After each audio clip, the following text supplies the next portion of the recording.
While I just finished my secondary school, and my wife now was writing her final year papers in the secondary school, I got her impregnated.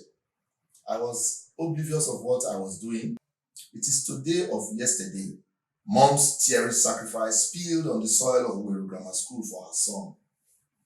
The touching worry of a mom who wondered why she would abandon her son to the winds of a boarding school tucked in the bowel of a village forest. This poem was first built on Saipen Camp's newsco and social walls of the open media, home of pleasurable writings. It is refinement of dust and cobwebs, roaches and empty coaches that cried for paint and brush.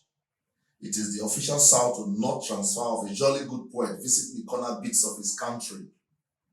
It talks of street fights, crazy traffics, approved madness, aquatic enchantments, and open treats of Lagos Owambe. This poem is a travel goodie, connecting places for creative exposes. Kaduna, Kano, Jos, Bauchi, Yola, Sokoto, Maiduguri, and more. This is a combo of set to crossroads and smashed Rubicons, brightening paths for good. Under construction. My name is Eriata Oribhabor, President Poets in Nigeria Initiative. Here is my life lesson on Exquisite TV. My very first life experience I want to share is about my very early beginning, going to what I would call early marriage. While I just finished my secondary school, and my wife now was writing her final year papers in the secondary school, I got her impregnated. I was oblivious of what I was doing. We were very young, but she held on to it, and I knew I was responsible. And it was not easy for me to even tell my parents that, look at what I did. But you see, because I have that human heart, believing that it was not just me alone, I had already involved another person. I stayed on, I owned up, and because I owned up, the family of my then girlfriend, now my wife, welcomed me with open arms and appreciated me for owning up, being very, very young. So as I speak to you, each time I look back, I always tell myself that if I had abandoned that girl, who is now my wife, maybe my future would have been ruined. So today, we always look back and say, we are happy, we met, and we are still together, and we hope to remain together forever. All our children are graduates. None of them is at home. I have no kids. I'm a retiree at the moment, a senior citizen of the Federal Republic. So how would I have been? How would it have been if I had abandoned my girlfriend then with the pregnancy? Maybe I ran away or something. So the life lesson is that you don't just go to what you don't see anything that happened to you as a mistake. Sometimes you take it as destiny. Own up to it, hold on fast, run with it, and see how you can survive from that situation. And today, we are happier for it. Most of our friends, some of them always look up to us and say, Mr. Eriata, you remember him those days, and that is girlfriend. Today, we are very happy. We have a blissful home, and all my years, we never had any issue. We are very happy, and we are proud grandparents, as it were. So that's a life lesson I think I should share with anybody any day. I think I have one very good experience I would like to share.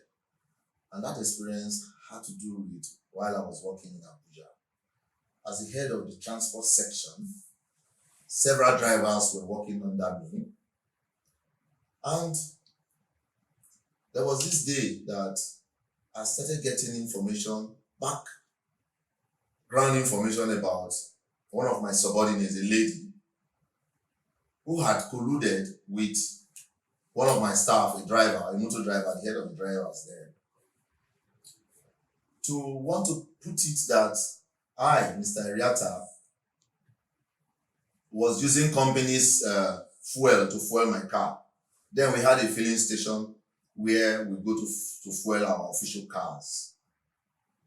So it's just a normal filling station because we had an agreement with them. But individuals also go and buy their fuel from that filling station. So each time I want to buy fuel in my car or fuel my car as it were, if I hadn't time, I could send my motor driver, send one of the drivers to go and fuel my car, and I would give him money.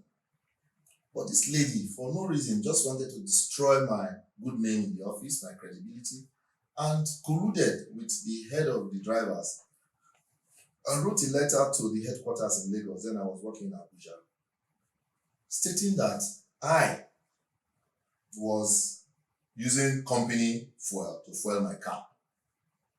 And my head of department, Engineer Wokagbara of blessed memory, now called a meeting of all the drivers that were working under me and this lady who was also my subordinate. And he asked them a question that stories were going around that Mr. Eriata was using company fuel for his car, and that there was a protest letter written to Lagos in that regard, and that they wanted to find out from each of them, they should speak up whether it was true. Everyone in that hall said never. There was never anything like that Mr. Eriata never did such. And a driver stood up and said, I used to send him to go and buy fuel, and I normally give him money to buy fuel in my car. And he asked them again, repeatedly, saying, please, he wants them to say it as they know. People may come from Lagos to come and carry out private investigation about this matter, and that if any of them will say there was nothing like that, and I hope they will stand by what they've said. And they all chorused, yes. Immediately the meeting rounded up. The lady that in question started shouting, hey, this one now wow. What happened? Because the one whom she thought she had planned to ruin my career in the civil service denied her at the last minute.